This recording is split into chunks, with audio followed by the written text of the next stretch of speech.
afternoon, everybody, and welcome. I guess we don't have enough seats today. Wow. In the last quarter century, a sitting president of the United States has come to Davos only twice. Both times it was Donald Trump. So when I asked to serve in this new role that I have, he was one of the first leaders I called and invited to return. I first met the president about 25 years ago, but I worked most closely with him during the early months of COVID. This was March 2020. Markets were under extreme stress. Some economists were warning we could be headed towards a second Great Depression. What stood out to me during the extraordinary period was a president's willingness to bring together people from governments, from business, across institutions, across perspectives, to think differently, and importantly, to act decisively. That instinct to act, especially in pivotal moments, is one reason I think he values the World Economic Forum. It is a unique institution that brings together the largest combination of government officials, business leaders, technology leaders, civil society and NGO leaders, anywhere in the world for a genuine dialogue, and particularly, importantly, this year. Thankfully, this group is meeting under better economic circumstances than during the pandemic, but once again, we're forcing very serious different economic conditions around the world. One of the central challenges that is impacting me is how capitalism can benefit more, and how can we broaden our global economy for greater and greater participation. That is a question where the president has shown real leadership through investing in infrastructure, reducing barriers to growth, and initiatives like the Trump account, designed to give more Americans a direct stake in the growth of the U.S. economy. As he enters the second year of his second term, we are interested in hearing his plans for 2026 and beyond, and will no doubt create more and more conversation. And that's what the forum is about, a serious conversation in the spirit of dialogue. Discussions where the world is headed, where are we going, and these discussions would be incomplete without the President of the United States, the most important leader in the world. We appreciate him here, so let me introduce and welcome back to Davos the President of the United States, Donald J. Trump.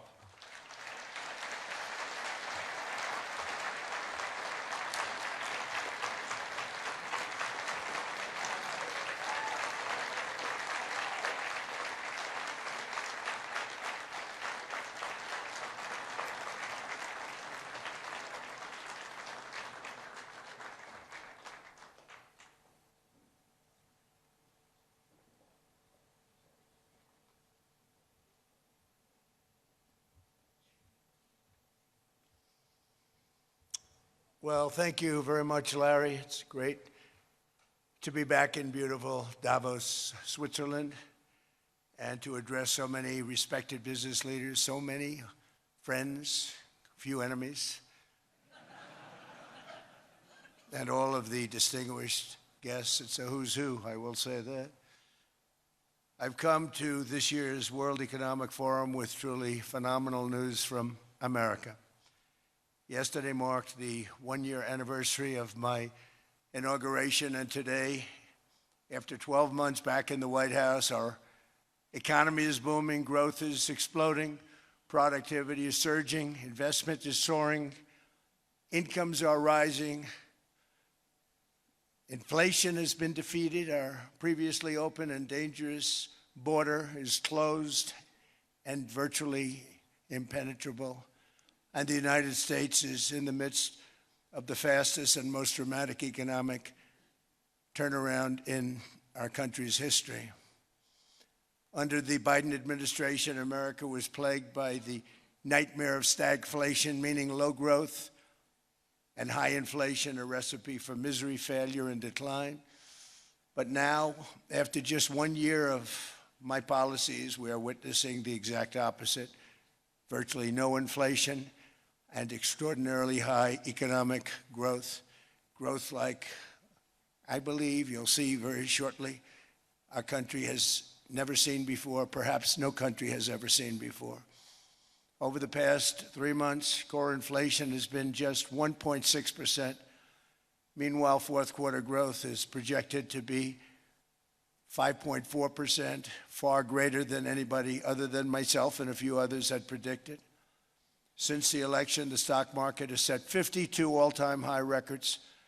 So that's in 1 year, 52 records, adding $9 trillion in value to retirement accounts, 401ks, and people's savings. People are doing very well. They're very happy with me. Since my inauguration, we've lifted more than 1.2 million people off of food stamps, and after 4 years in which Biden secured less than $1 trillion of new investment in our country. Think of that, 1 trillion, substantially less than that. In 4 years, we've secured commitments for a record-breaking $18 trillion, and we think when the final numbers come out, they'll be closer to $20 trillion of investment. That's never been done by any country at any time, not even close. Just over 1 year ago, under the radical left Democrats, we were a dead country.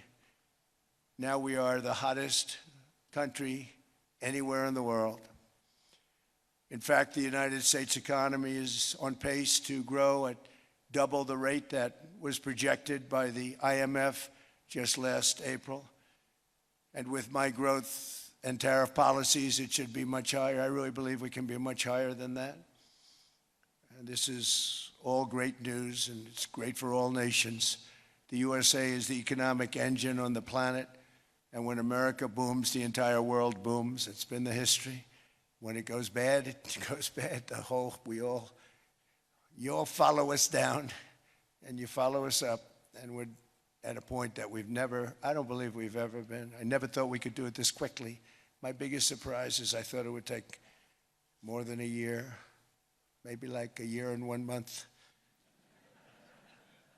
But it's happened very quickly. This afternoon, I want to discuss how we have achieved this economic miracle, how we intend to raise living standards for our citizens to levels never seen before, and perhaps how you too and the places where you come from can do much better by following what we're doing, because certain places in Europe are not even recognizable, frankly, anymore. They're not recognizable. And we can argue about it, but there's no argument. Friends come back from different places. I don't want to insult anybody and say I don't recognize it. And that's not in a positive way. That's in a very negative way. And I love Europe, and I want to see Europe go good, but it's not heading in the right direction. In recent decades, it became conventional wisdom in Washington and European capitals that the only way to grow a modern Western economy was through ever-increasing government spending, unchecked mass migration, and endless foreign imports. The consensus was that so-called dirty jobs and heavy industry should be sent elsewhere, that affordable energy should be replaced by the Green New Scam, and that countries could be propped up by importing new and entirely different populations from faraway lands. This was the path that Sleepy Joe Biden administration and many other Western governments very foolishly followed, turning their backs on everything that makes nations rich and powerful and strong. And there's so much potential in so many nations. The result was record budget and trade deficits and a growing sovereign deficit driven by the largest wave of mass migration in human history. We've never seen anything like it. Quite frankly, many parts of our world are being destroyed before our very eyes, and the leaders don't even understand what's happening. And the ones that do understand aren't doing anything about it. Virtually all of the so-called experts predicted my plans to end this failed model would trigger a global recession and runaway inflation. but we have proven them wrong. It's actually just the opposite. In 1 year, our agenda has produced a transformation like America has not seen in over 100 years. Instead of closing down energy plants, we're opening them up. Instead of building ineffective, money-losing windmills, we're taking them down and not approving any. Instead of empowering bureaucrats, we're firing them, and they're going out and getting jobs in the private sector for 2 and 3 times what they were making in government. So they started off hating me when we fired them, and now they love me. Instead of raising taxes on domestic producers, we're lowering them and raising tariffs on foreign nations to pay for the damage that they've caused.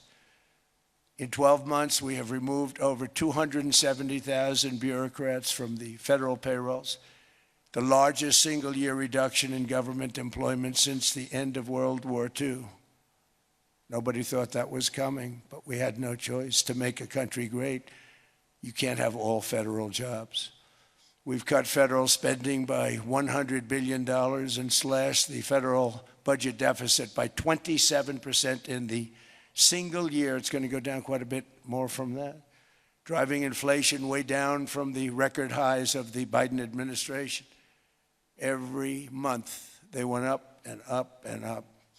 I promised to cut 10 old regulations for every single new regulation, but instead I've cut, actually till this point, 129 regulations for every 1 new regulation approved. So every time they come in with a new regulation, we do at least 10, but so far it's averaging out to 129, if you can believe it.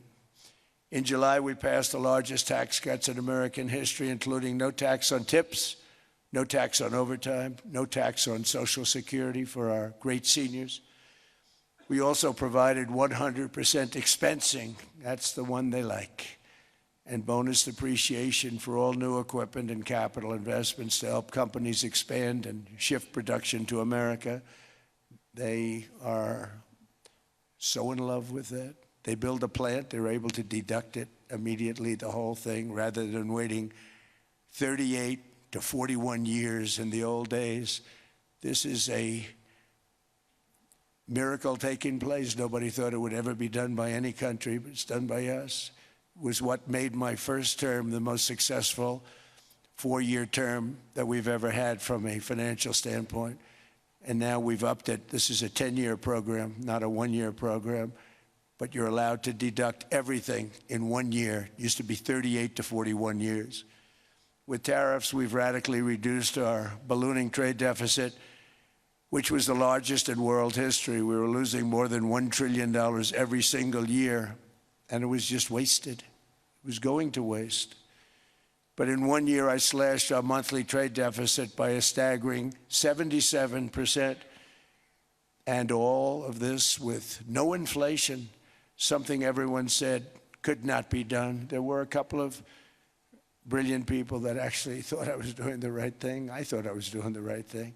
Now they all think I'm doing the right thing because they can't believe the numbers. American exports are now up by more than $150 billion. Domestic steel production is up by 300,000 tons a month, and it's doubling over the next 4 months. It's doubling and tripling, and we have steel plants being built all over the country. Nobody thought they'd see that. Factory construction is up by 41%, and that number is really going to skyrocket right now because that's during a process that they're putting in to get their approvals, and we've given very, very quick, fast approvals. In the process, we've made historic trade deals with partners covering 40% of all U.S. trade. Some of the greatest companies and countries in the world. We have countries as our partner, too. The European nations, Japan, South Korea. They're our partners. They've gone into massive deals with us, especially on oil and gas. And these agreements raise growth and cause stock markets to boom, not only in the U.S., but virtually every country that came to make a deal, because, as you've learned, when the United States goes up, you follow. It's really become a staple In America, I've stopped the nation-wrecking energy policies that drive up prices while sending jobs and factories to the world's worst polluters. They are indeed polluters. Under sleepy Joe Biden, new domestic oil and gas leases fell by 95%. Think of that. And they wonder, why was gasoline going up so fast? The gasoline actually topped $5 a gallon, and some places $7 a gallon, and more than 100 major power plants were violently shut down by incompetent people that had no idea what the hell they were doing. Under my leadership, U.S. natural gas production is at an all-time high, by far. U.S. oil production is up by 730,000 barrels a day, and last week we picked up 50 million barrels from Venezuela alone.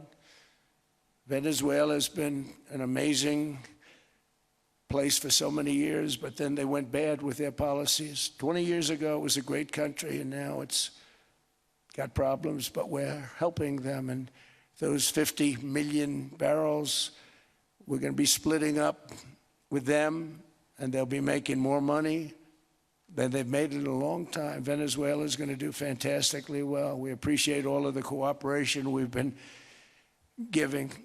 We've been giving great cooperation. Once the attack ended, and they said, let's make a deal. More people should do that. But Venezuela is going to make more money in the next 6 months than they've made in the last 20 years. Every major oil company is coming in with us. It's amazing. It's a beautiful thing to see. The leadership of the country has been very good. They've been very, very smart. The price of gasoline is now below $2.50 a gallon in many states, $2.30 a gallon in most states. Then we'll soon be averaging less than $2 a gallon. In many places, it's already down even lower, $1.95 a gallon. Numerous states are at $1.99, numbers that nobody has heard for years. Actually, since my last administration, we got it down to around those numbers. I've signed an order directing and approval of many new nuclear reactors. We're going heavy into nuclear. I was not a big fan because I didn't like the risk, the danger, but they have the progress they've made with nuclear is unbelievable, and the safety progress they've made is incredible. We're very much into the world of nuclear energy, and we can have it now at good prices and very, very safe. And we're leading the world in AI by a lot. We're leading China by a lot. I think President Xi respects what we've done, in part because I've allowed these big companies building these massive buildings to build their own electric capacity. They're building their own power plants, which when added up is more than any country anywhere in the world is doing. I read recently an article in the Wall Street Journal that China's creating so much energy, and they are. You got to hand it to them. But we're creating as much or more, and we're letting them do that. I'm very proud of it. It was my idea. I said, you can't create this much energy. We needed more than double the energy currently in the country just to take care of the AI plants. And I said, we can't do that. We have an old grid system. And I came up with the idea, you know, you people are brilliant. You have a lot of money. Let's see what you can do. You can build your own electric generating plants. And they looked at me. They didn't believe me. All of the names that are, I think, in the room right now, if you want to know the truth, they didn't believe it. And I said, no, you can't. They came back 2 weeks, and they didn't have the plant. They said, we thought you were kidding. I said, no, not only am I not kidding, you're going to have your approvals within 2 weeks. I always say nuclear will take 3 weeks. But most aren't going that. They're going oil and gas. They're even going coal in some cases. Because of my landslide election victory, the United States avoided the catastrophic energy collapse which befell every European nation that pursued the Green New Scam, perhaps the greatest hoax in history. The Green New Scam, windmills all over the place, destroy your land, destroy your land. Every time that goes around, you lose $1,000. You're supposed to make money with energy, not lose money. Here in Europe, we've seen the fate that the radical left tried to impose on America. They tried very hard. Germany now generates 22% less electricity than it did in 2017. And it's not the current chancellor's fault. He's solving the problem. He's going to do a great job. But what they did before he got there, I guess that's why he got there. And electricity prices are 64% higher. The United Kingdom produces just 1/3 of the total energy from all sources that it did in 1999. Think of that, 1/3. And they're sitting on top of the North Sea, one of the greatest reserves anywhere in the world, but they don't use it. And that's one reason why their energy has reached catastrophically low levels with equally high prices. High prices, very low levels. Think of that, 1/3. And you're sitting on top of the North Sea. And they like to say, well, you know, that's depleted. It's not depleted. It's got 500 years. They haven't even found the oil. The North Sea is incredible. They don't let anybody drill. Environmentally, they don't let them drill. They make it impossible for the oil companies to go. They take 92% of the revenues. So the oil companies say, we can't do it. They came to see me. Is there anything you can do? I want Europe to do great. I want UK to do great. They're sitting on one of the greatest energy sources in the world, and they don't use it. In fact, their electricity prices have soared 139%. There are windmills all over Europe. There are windmills all over the place, and they are losers. One thing I've noticed is that the more windmills a country has, the more money that country loses, and the worse that country is doing. China makes almost all of the windmills, and yet I haven't been able to find any wind farms in China. Did you ever think of that? It's a good way of looking at it. They're smart. China's very smart. They make them, they sell them for a fortune. They sell them to the stupid people that buy them, but they don't use them themselves. They put up a couple of big wind farms, but they don't use them. They just put them up to show people what they could look like. They don't spin. They don't do anything. They use a thing called coal, mostly. But China goes with the coal. They go with oil and gas.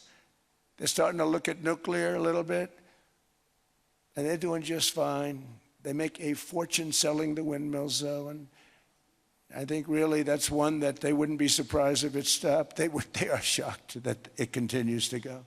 They're very friendly with me. They're shocked that people continue to buy those damn things. They killed the birds. They ruin your landscapes. Other than that, I think they're fabulous, by the way. Stupid people buy them.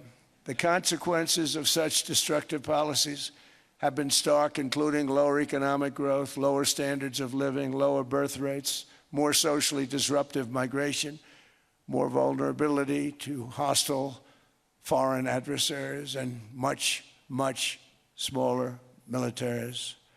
The United States cares greatly about the people of Europe. We really do. I mean, look, I am derived from Europe. Scotland and Germany, 100% Scotland, my mother, 100% German, my father. And we believe deeply in the bonds we share with Europe as a civilization. I want to see it do great. That's why issues like energy, trade, immigration, and economic growth must be central concerns to anyone who wants to see a strong and united West, because Europe and those countries have to do their thing. They have to get out of the culture that they've created over the last 10 years. It's horrible what they're doing to themselves. They're destroying themselves. These beautiful, beautiful places. We want strong allies, not seriously weakened ones. We want Europe to be strong.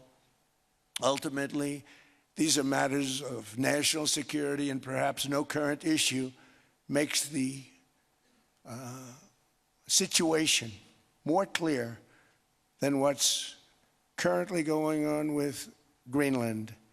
Would you like me to say a few words of Greenland? I was going to leave it out of the speech, but I think I would have been reviewed very negatively. I have tremendous respect for both the people of Greenland and the people of Denmark, tremendous respect. but every NATO ally has an obligation to be able to defend their own territory. And the fact is, no nation or group of nations is in any position to be able to secure Greenland other than the United States. We're a great power, much greater than people even understand. I think they found that out 2 weeks ago in Venezuela. We saw this in World War II when Denmark fell to Germany after just 6 hours of fighting and was totally unable to defend either itself or Greenland. So the United States was then compelled, we did it, we felt an obligation to do it, to send our own forces to hold the Greenland territory. And hold it we did, at great cost and expense. They didn't have a chance of getting on it, and they tried. Denmark knows that. We literally set up bases on Greenland for Denmark. We fought for Denmark. We weren't fighting for anyone else. We were fighting to save it for Denmark. Big, beautiful piece of ice. It's hard to call it land. It's a big piece of ice. But we saved Greenland and successfully prevented our enemies from gaining a foothold in our hemisphere. So we did it for ourselves also. And then after the war, which we won it big. Without us, right now you'd all be speaking German and a little Japanese, perhaps. After the war, we gave Greenland back to Denmark. How stupid were we to do that? But we did it. But we gave it back. But how ungrateful are they now? So now our country and the world face much greater risks than it did ever before because of missiles, because of nuclear, because of weapons of warfare that I can't even talk about. 2 weeks ago, they saw weapons that nobody ever heard of. They weren't able to fire one shot at us. They said, what happened? Everything was discombobulated. They said, we've got them in our sights. Press the trigger, and nothing happened. No anti-aircraft missiles went up. There was one that went up about 30 feet and crashed down right next to the people that sent it. They said, what the hell is going on?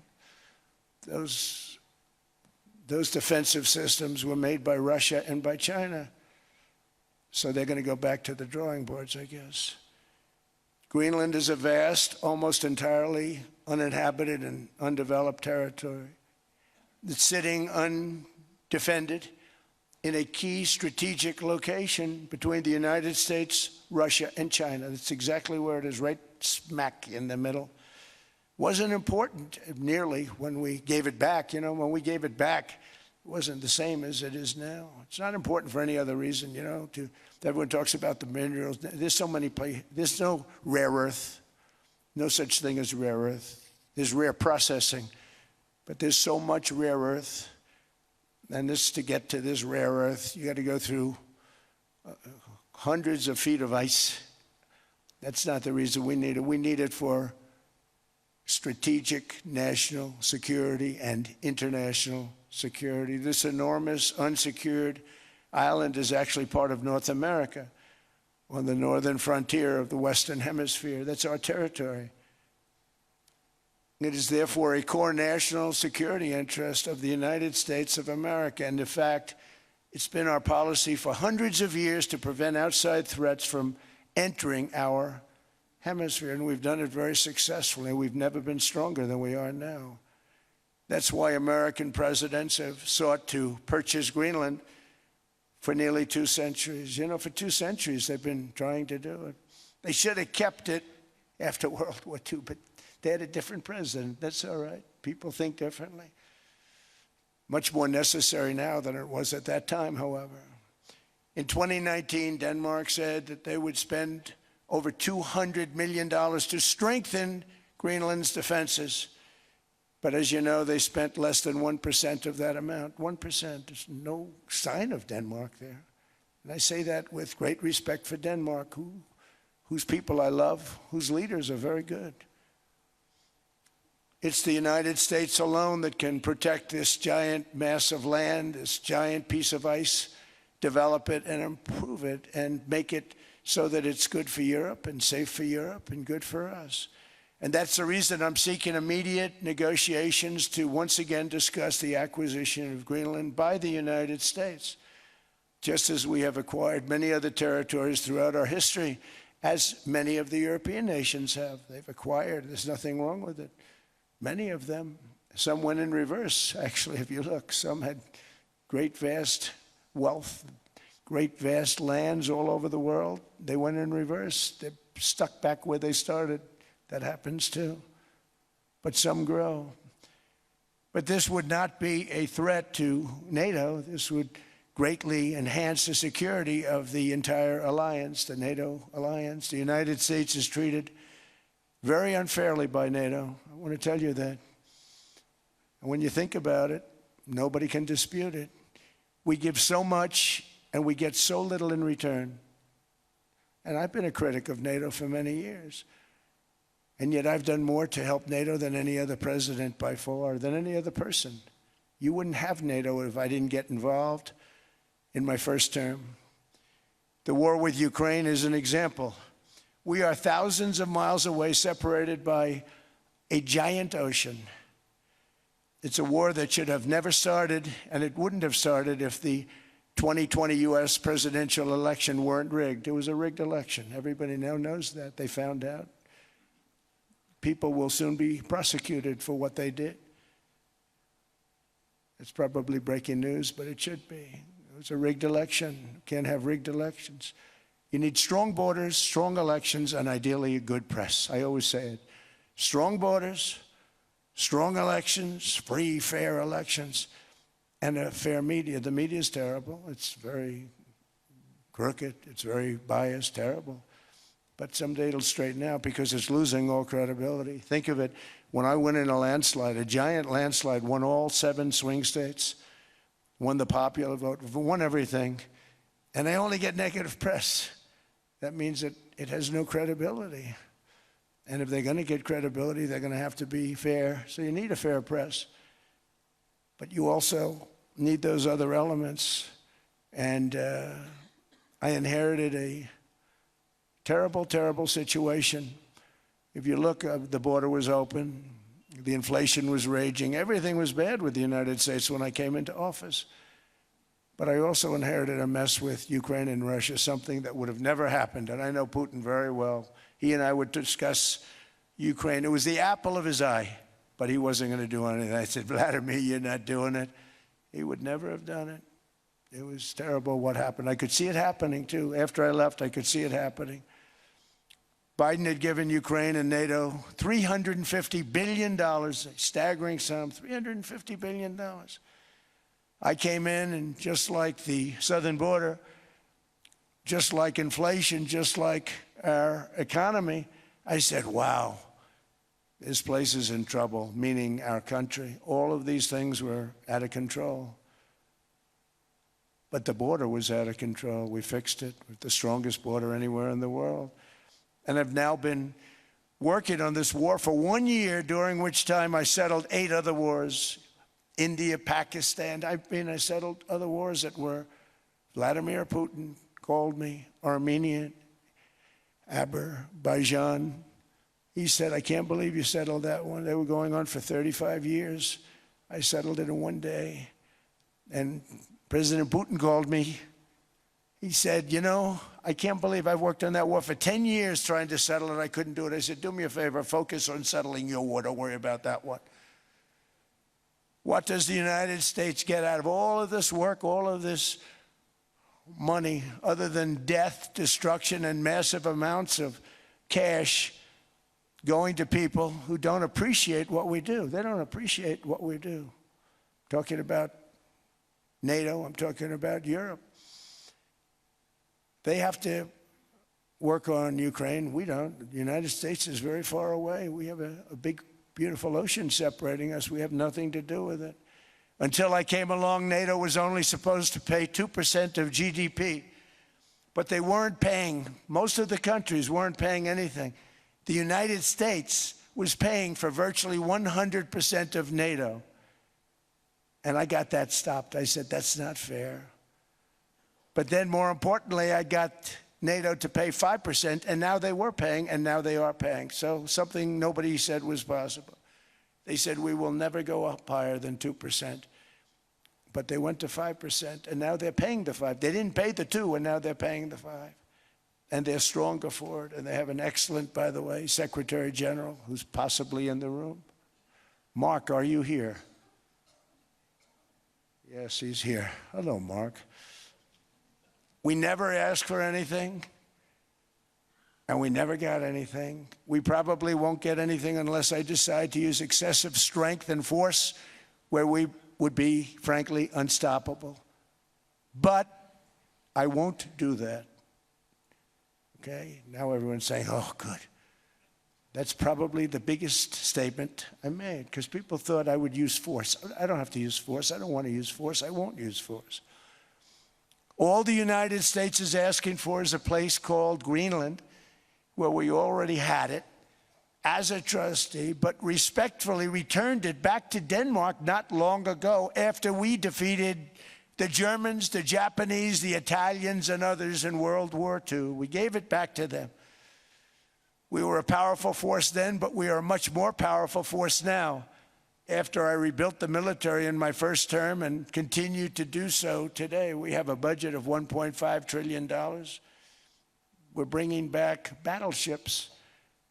The battleship is 100 times more powerful than the great battleships you saw in World War II, those great, big, gorgeous ships, the Missouri, the Iowa, the Alabama.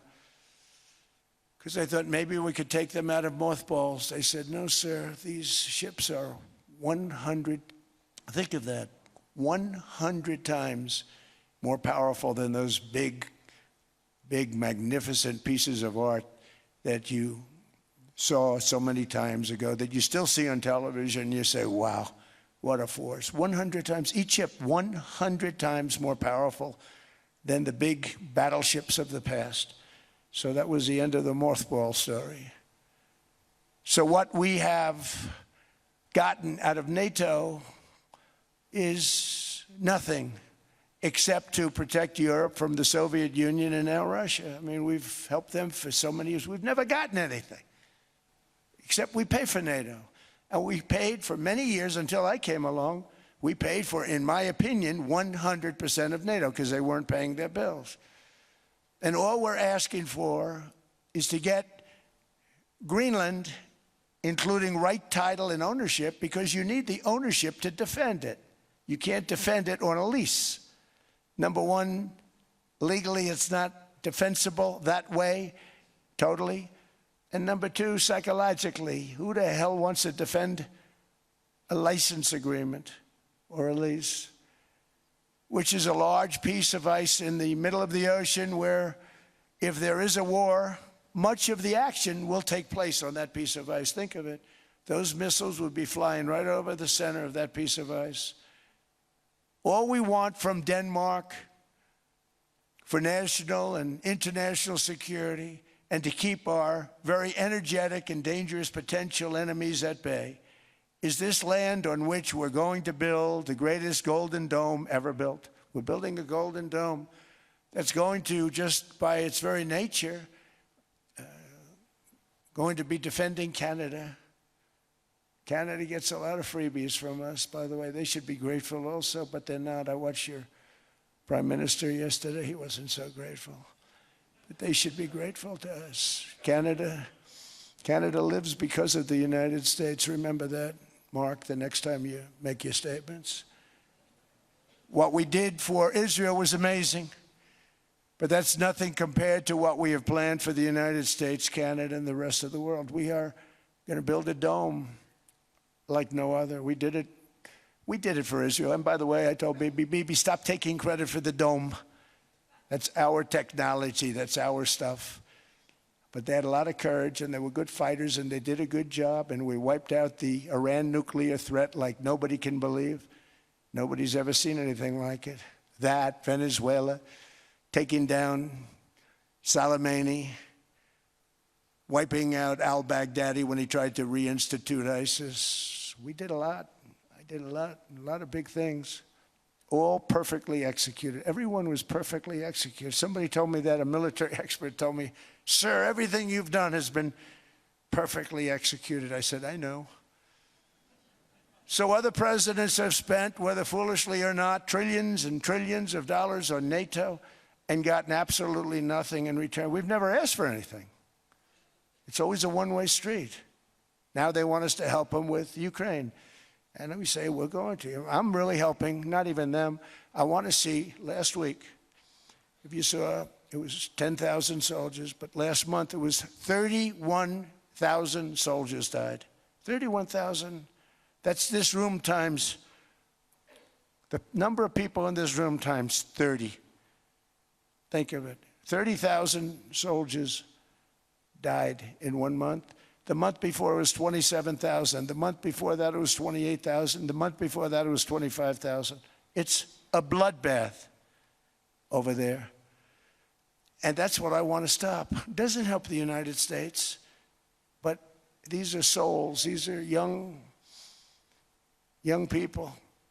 Look like you, look like some of you right in the front row. They go to war, their parents are so proud. Oh, there he goes, comes back. 2 weeks later, they get a call, your son's head's been blown off. I want to stop it. It's a horrible war. It's the worst since World War II. They keep going, they'll exceed World War II. The numbers are staggering, how many people they've lost. They don't want to talk about it. Ukraine and Russia lost just tremendous amounts. And I'm dealing with President Putin, and he wants to make a deal, I believe.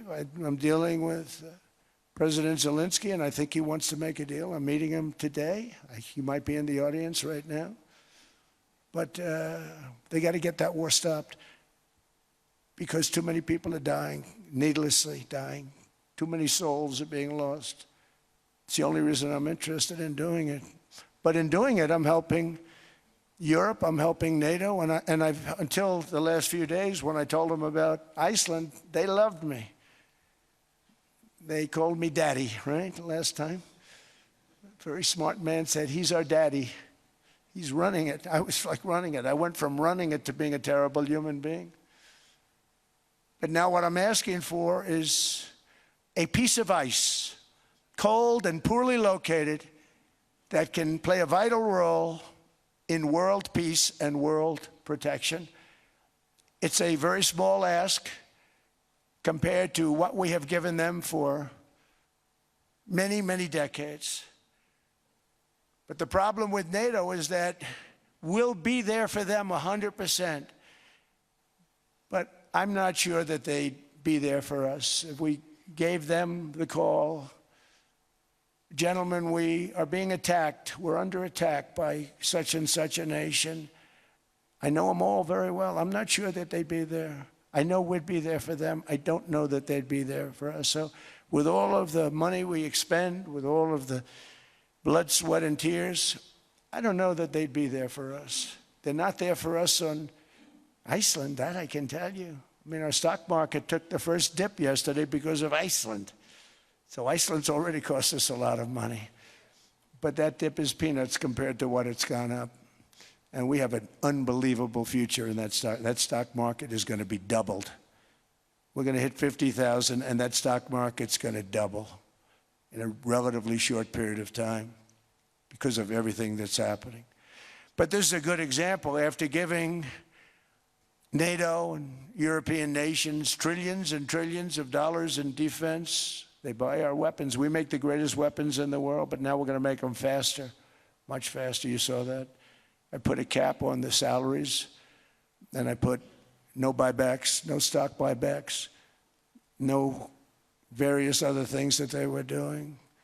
I mean, they were making $50 million, but it would take them 3 years to give you a Patriot missile. I said, that's not good. My chauffeur can do a better job than that, and he makes slightly less than 50. They make big salaries. If they're going to make those big salaries, they're going to have to produce a lot faster. The good news is we have the greatest equipment in the world. Now we're going to start making it a lot faster. They're going to build additional plants. And all of the money that goes into stock buybacks is going to go into building plants. We're not allowing stock buybacks by defense companies any longer. They're going to build new plants to make Tomahawks, Patriots. We have the best equipment, F-35s. F-47, the new one just coming out. They say it's the most devastating plane, fighter jet ever. Who knows? They called it 47. If I don't like it, I'm going to take the 47 off it. I wonder why they called it 47. We'll have to think about that. But if I don't like it, I'm going to take that 47 off.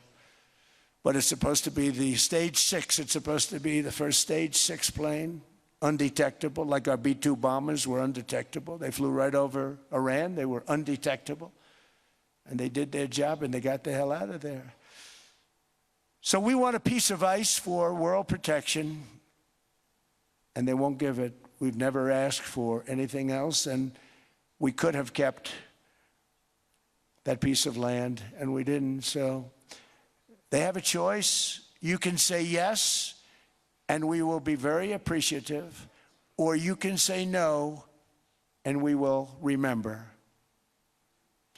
A strong and secure America means a strong NATO, and that's one reason why I'm working every day to ensure our military is very powerful, our borders are very strong, and above all, our economy is strong because national security requires economic security and economic prosperity, and we have the greatest that we've ever had. Biden and his allies destroyed our economy and gave us perhaps the worst inflation in American history. They say 48 years, I say forever, but I think 48 years is the equivalent to forever. Whether it's 48 years or ever, it's terrible. Costing the typical family $33,000. What they did to this country should never, ever be forgotten. It's early, but he has to be rated as the worst president we've ever had by far. The auto pen did much of the damage. The auto pen, he was the auto pen president, because I don't believe a sane president would have ever signed the kind of things that he signed. But now grocery prices, energy prices, airfares, mortgage rates, rent, and car payments are all coming down, and they're coming down fast. We inherited a mess, but we've done a hell of a job in 12 months. Under my most favored nation policy for drug prices, the cost of prescription drugs is coming down by up to 90%, depending on the way you calculate. You could also say 5, 6, 7, 800%. There are two ways of figuring that. But we have a favored nations policy that every president wanted, no president was able to get. I got it, and other nations approved it. And I had to use tariffs in order to get it because they said, no way. In other words, a pill that costs 10% in London costs $130. Think it costs $10 in London, costs $130 in New York or in Los Angeles. And I'd say, boy, that's bad. Friends of mine would say, you know, we go to London, you can buy the stuff for nothing. We go all over the world, we can buy it for nothing. Because basically America was subsidizing every nation in the world because presidents allowed them to get away with it. It became very tough. So when I called up Emmanuel Macron, I watched him yesterday with those beautiful sunglasses. What the hell happened? But I watched him sort of be tough. But he was at $10 for a pill. And I said, Emmanuel, and I have all the big pharmaceutical companies are in total agreement. It wasn't easy, by the way. They're tough, smart. They've been getting away with the scam for a long time. But they gave it up.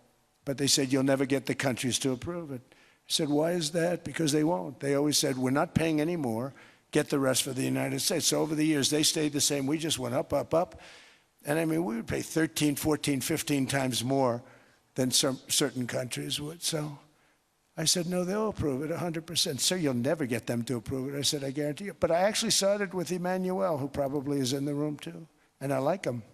I actually like him. Hard to believe, isn't it? And I said, Emmanuel, you're going to have to lift the price of that pill to $20, maybe $30. Think of that. That means it's a doubling of prescription drugs. Might be a tripling, might be a quadrupling. It's not easy. No, no, no, Donald, I will not do that. I said, yes, you will, 100%. He said, no, no, no. You're asking me to double. I said, Emmanuel, you've been taking advantage of the United States for 30 years with prescription drugs. You really should do it, and you will do it. I have no doubt. In fact, I am 100% sure you're going to. No, no, no, I will not do it. Because he has to, in all fairness to him, he has to double or triple. Because the world being a bigger place than the United States, it's not that you meet in the middle. You just have to go up some, and we come down a lot. They go up a little, we come down a lot. So we're at $130, they're at 10. So they may have to go to 20 or 30. No more than that. I said, Emmanuel, you're going to be doubling or tripling? No, no, no. I said, here's the story, Emmanuel. The answer is you're going to do it, you're going to do it fast.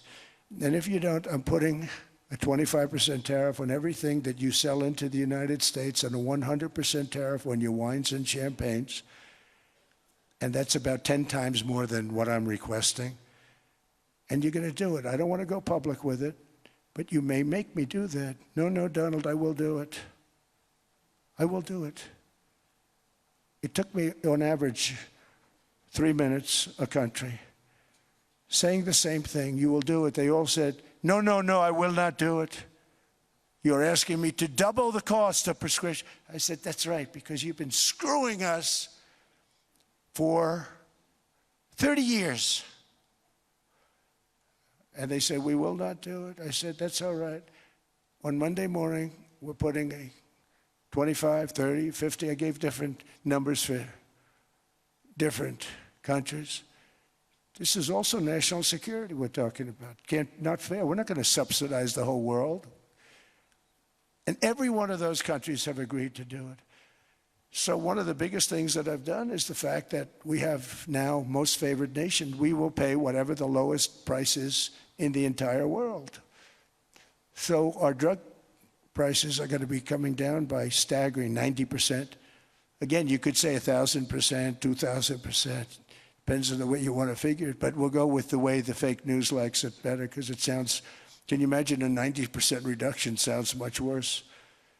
But drug prices are going to be coming down tremendously in all the nations, and I appreciate them doing it. But they did it, in all fairness, without tariffs, I wouldn't have been able to get it done.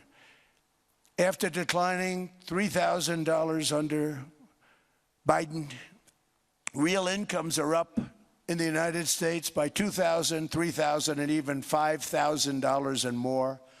Home ownership has always been a symbol of health and vigor of American society, but that goal fell out of reach for millions and millions of people in the Biden era because interest rates went up so high. Today, I'm taking action to bring back this bedrock of the American dream. In recent years, Wall Street giants and institutional investment firms, many of you are here, many of you are good friends of mine, many of you are supporters. Sorry to do this to you, I'm so sorry. But you've driven up housing prices by purchasing hundreds of thousands of single-family homes, and it's been a great investment for them. Often as much as 10% of houses on the market. You know, the crazy thing is a person can't get depreciation on a house, but when a corporation buys it, they get depreciation. Okay, that's something we're going to have to think about too. I don't know if too many people think about that. You buy a corporation, they buy 500 houses, they buy hundreds of thousands, they buy 500 houses, they can take depreciation. A person sweats and works and buys one house, they can't.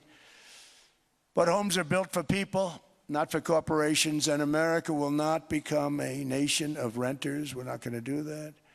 That's why I have signed an executive order banning large institutional investors from buying single-family homes. It's just not fair to the public. They're not able to buy a house. And I'm calling on Congress to pass that ban into permanent law, and I think they will. One of the biggest barriers to saving for a down payment has been surging credit card debt. The profit margin for credit card companies now exceeds 50%, one of the biggest. And they charge Americans interest rates of 28%, 30%, 31%, 32%. Whatever happened to usury? So to help our citizens recover from the Biden disaster, all caused by this horrible president, I'm asking Congress to cap credit card interest rates at 10% for 1 year. And this will help millions of Americans save for a home. They have no idea they're paying 28%. They go out there a little late in their payment and they end up losing their house. It's terrible. To unleash innovation and savings and financing, I'm also working to ensure America remains the crypto capital of the world.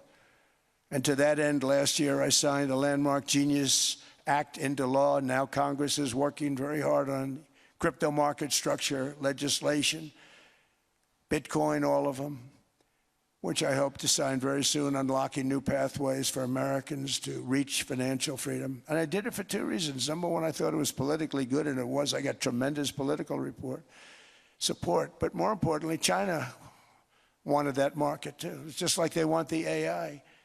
And we've got that market, I think, pretty well locked up. If I didn't do it, Biden was totally against it until before the election when they realized that, there were millions of people voting against him over crypto.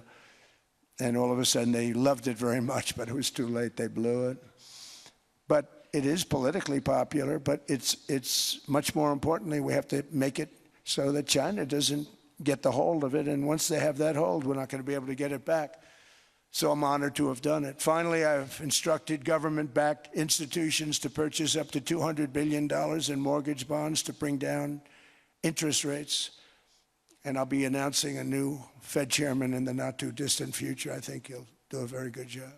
See, I gave away some of it. He did give that away. So we have something, got something, but somebody that's very respected. They're all respected. They're all great. Everyone that I interviewed is great. Everyone could do, I think, a fantastic job. Problem is they change once they get the job. They do. They're saying everything I want to hear, and then they get the job. They're locked in for 6 years. They get the job, and all of a sudden, let's raise rates a little bit. I call them, sir, we'd rather not talk about this. It's amazing how people change once they have the job, but it's too bad. Sort of disloyalty, but they got to do what they think is right. We have a terrible chairman right now. Jerome, too late Powell. He's always too late. And he's very late with interest rates, except before the election, he was just fine for the other side. So we're going to have somebody that's great, and we hope he does the right job. Last week, the average 30-year mortgage rate dropped below 6% for the first time in many years. Another major factor in driving up housing costs was the mass invasion of our borders. And I have to say one thing about housing, because nobody ever says this. I am very protective of people that already own a house, of which we have millions and millions and millions. And because we have had such a good run, the house values have gone up tremendously. And these people have become wealthy. They weren't wealthy. They become wealthy because of their house. And every time you make it more and more and more affordable for somebody to buy a house cheaply, you're actually hurting the value of those houses, obviously, because the one thing works in tandem with the other. And I don't want to do anything that's going to hurt the value of people that own a house, who for the first time in their lives are walking around the streets of whatever city they're in, very proud that their house is worth $500,000, $600,000, $700,000. Now, if I want to really crush the housing market, I could do that so fast that people could buy houses, but you would destroy a lot of people that already have houses. In some cases, they've mortgaged their house, and the mortgage would be very low, and all of a sudden the mortgage without any changes becomes very high, and they end up losing the house. I'm not going to hurt, and I speak with Scott, who's doing a fantastic job, and Howard, who's doing a fantastic job, and all of my people. And I always say, look, I can crush the hell out of the market. We can drop interest rates to a level, and that's one thing we do want to do. That's natural. That's good for everybody. The dropping of the interest rates, we should be paying a much lower interest rate than we are. We should be paying the lowest interest rate of any country in the world, because without the United States, you don't have a country. I had a case with Switzerland. We happened to be in Switzerland. Maybe I'll give you a quick story. But they were paying nothing. They make beautiful watches, great watches, Rolex, all of them. They were paying nothing to the United States when they sent their product in. And we had a $41 billion deficit. $41 billion with this beautiful place. Flew over it, isn't it nice? So I said, let's put a 30% tariff on them so that we get back some of it, not all of it at all. We'd still have a deficit, big deficit. We had 41 million. That's a big deficit. And I said, let's put a tariff on. Different tariffs, different places. You're all party to them. In some cases, victims to them. But in the end, it's a fair thing. And most of you realize that. But we put a 30% tariff on Switzerland, and all hell broke loose. They were calling, I mean, like you wouldn't believe. And I know so many people from Switzerland, incredible place, incredible, brilliant place. But I then realized that they're only good because of us. And there's so many other examples. I mean, us and probably other places, but a majority of the money they make is because of us, because we never charged them anything. So they come in, they sell their watches, no tariffs, no nothing. They walk away, they make $41 billion on just us. So I said, no, we can't do that. So I'm going to bring it up. I still would have a deficit pretty substantial, but I brought it up to 30%. And I guess Prime Minister, I don't think President, I think Prime Minister called a woman, and she was very repetitive. She said, no, no, no, you cannot do that, 30%. You cannot do that. We are a small, small country. I said, yeah, but you have a big, big deficit. You may be small, but you have a bigger deficit than big countries. He said, no, no, no, please, you cannot do it. Kept saying the same thing over and over. We are a small country. I said, but you're a big country in terms of, and she just rubbed me the wrong way, I'll be honest with you. And I said, all right, thank you, ma'am, appreciate it. Do not do this. Thank you very much, ma'am. And I made it 39%. And then all hell really broke out. And I was paid visits by everybody. Rolex came to see me. They all came to see me. But I realized, and I reduced it, because I don't want to hurt people. I don't want to hurt them. And we brought it down to a, lower level. Doesn't mean it's not going up. But we brought it down to a lower level. But they pay now, tariff. But I realized that we have many places like that where they're making a fortune because of the United States. Without the United States, they wouldn't be making anything. Think of it. Switzerland made $41 billion on us. And as she said, it's a small place. And I realized with that, I don't know, because she was so aggressive. And I realized in that conversation that the United States is keeping the whole world afloat. Many places, I could give you 6, 7 places just in the people in this little area. I know every one of them. They're looking down. They don't want to see me, and they don't want to stare me in the eyes. But they're taking advantage of, everybody took advantage of the United States. But I've been very fair, and I gave them a tariff, and it was fine. But I realized that without us, it's not Switzerland anymore. Without us, it's not any of the countries that are represented here. And we want to work with the countries. We want to work with them. We're not looking to destroy them. I could have said 39, 40%. I could have said I want a 70% tariff, then we make money with Switzerland. But Switzerland would have been probably destroyed, financially destroyed. I don't want to do that. But we should be paying the lowest interest rate of everybody. I hope Scott's listening to this, because we should be paying the lowest interest rate of everybody. Without us, most of the countries don't even work. And then you have the protection factor. Without our military, which is the greatest in the world by far, without our military, you have threats that you wouldn't believe. You wouldn't believe. You don't have threats because of us, and that's because of NATO. One other thing, and I have to say it so importantly, in the old days, and I used to say I'm the youngest in the room. Now I'm among the older. I hate to say it. I don't feel old, but I'm among the older. But I remember not long ago, 20, 25 years ago, when good news came out about, let's say, the United States. The United States had a great quarter. The United States had a great month. All the stocks went up. And that's the way it's supposed to be.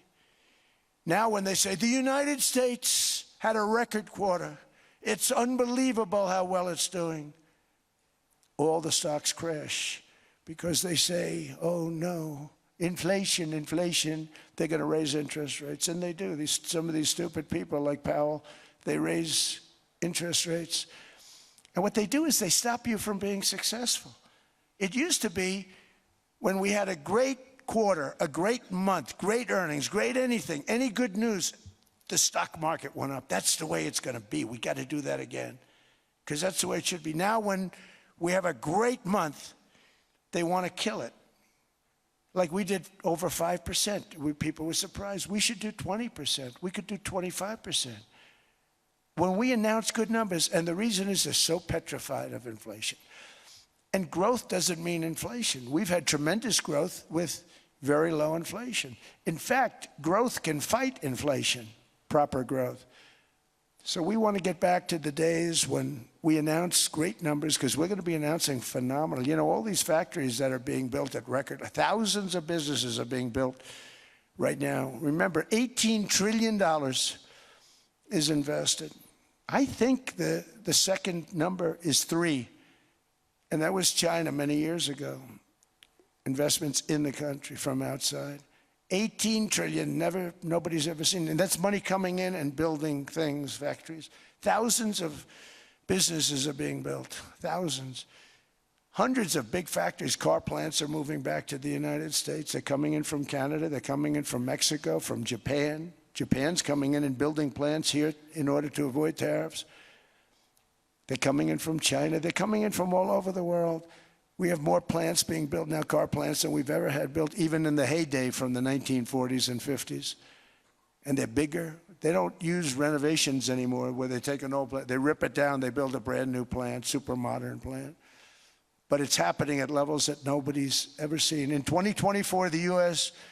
built less than 2 million new homes, but Biden admitted more than 8 million new migrants.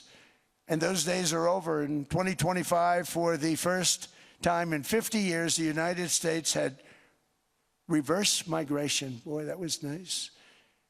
And these were criminals that were being taken out of our country because they allowed people to come into our country from jails, from gangs, drug dealers, murderers.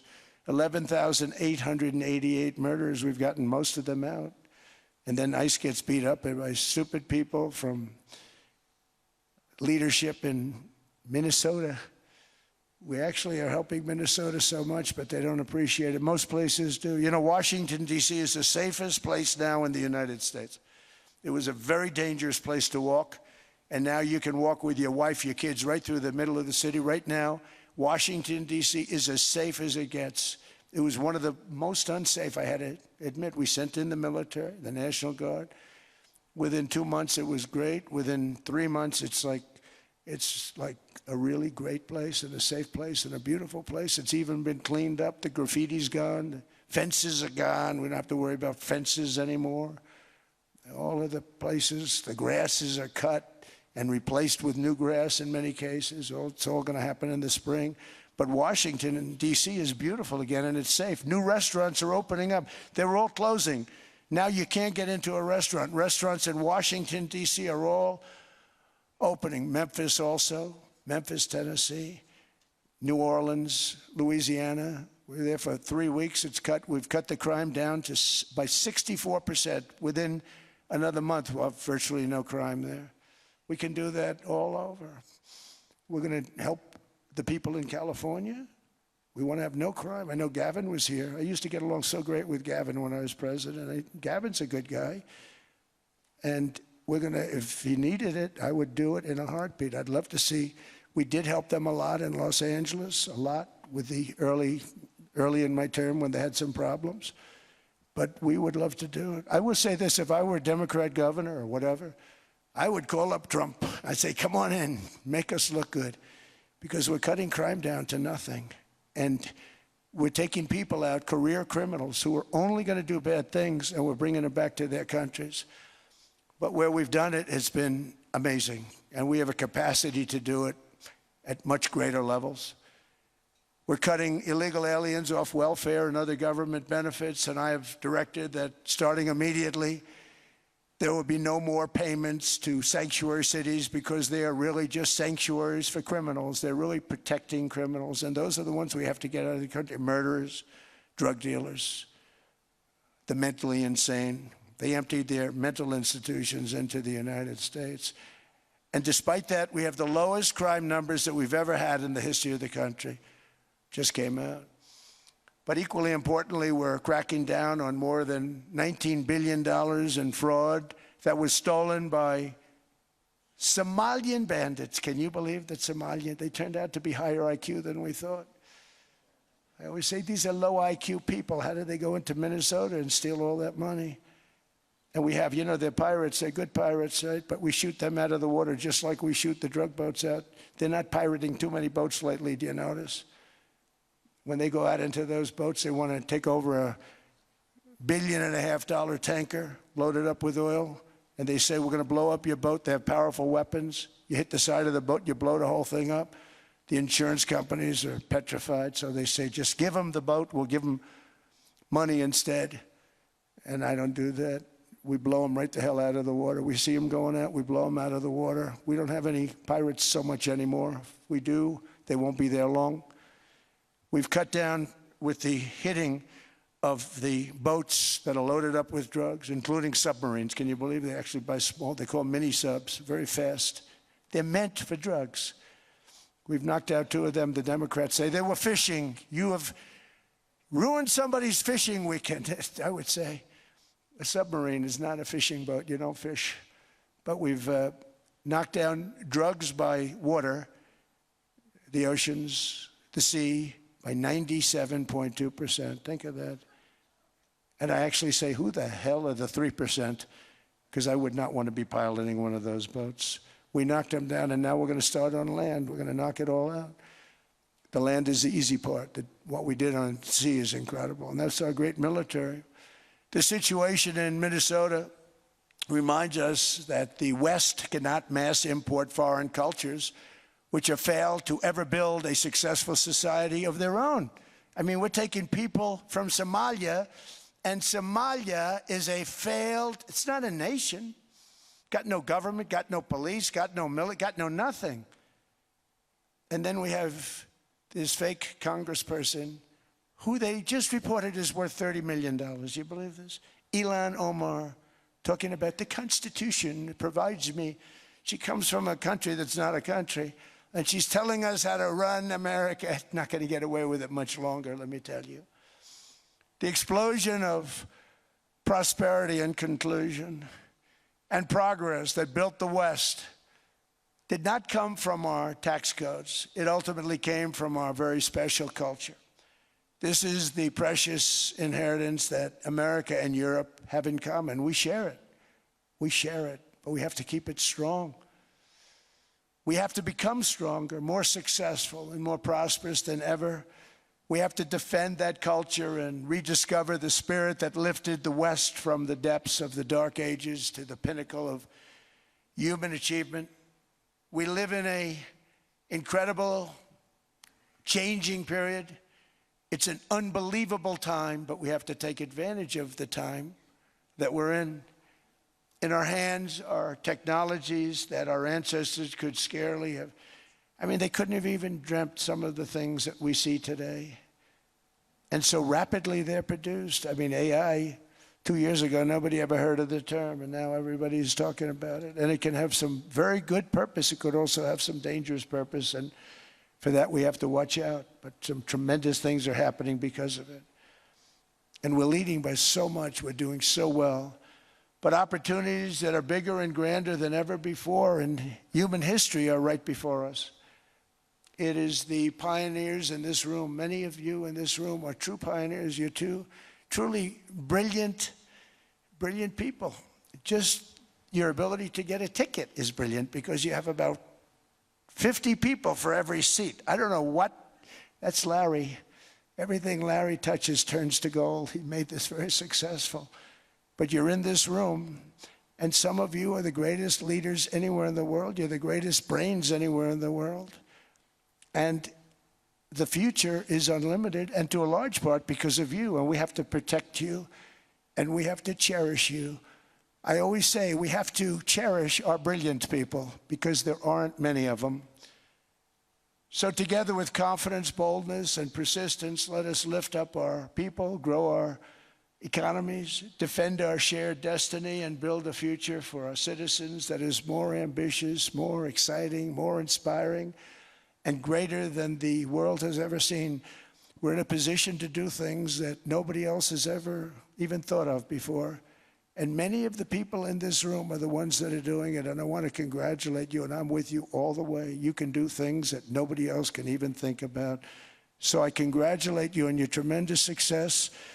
And the United States is back, bigger, stronger, better than ever before.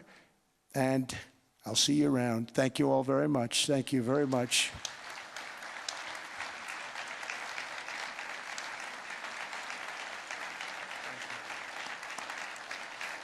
Thank you.